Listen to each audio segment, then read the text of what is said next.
Влегувам како изненадување со гајдата на голем број свадбени свечености. Присутните бурно реагираат и изненадувачки, а ретко кој нема да стане и заигра, вели младиот гајдаджија Петар Ангелевски, кој бележи бројни работни ангажмани периодов.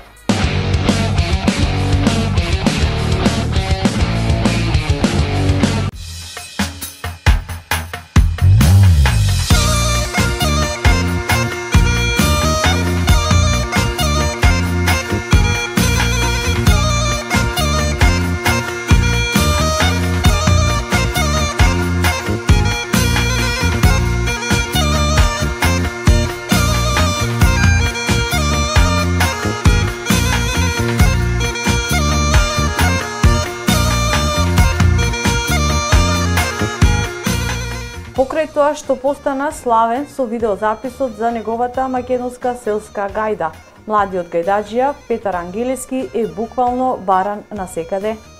Покрај бројните веселби, свадби, тој бележи и бројни настапи надвор од нашата земја. После видеозаписот, уште од февруари месец, значи за оваа година имам некаде околу 40 свадби договорено. Значи пазарено, така речено. И позитивно сум изненаден поради тоа што луѓето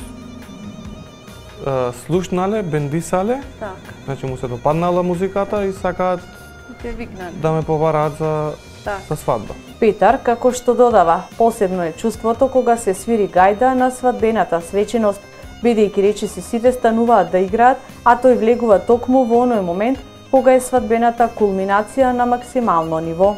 Во глобала влегувам како изненадување, но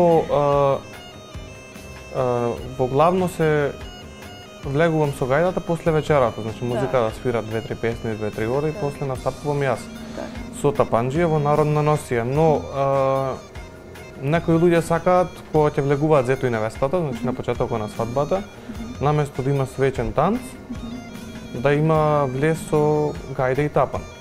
И позади нас зето и невестата влегуваат, прават како мало, вртат едно мало оро и играат гајда.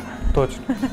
Петар посебно го истакнува и нагласува расположението кај луѓето на свадбената свеченост кога ќе ги слушнат звуците од овој специфичен македонски инструмент. Па специфично е поради тоа што јас, значи секоја свадба практикувам да бидам во носија. Така. Секоја свадба во носија, значи двајца со тапанџијата заедно и луѓето се изненадени, и гајда или некои деца мали ке спомнат, без разлика на возраста на луѓето и гајда и тапан.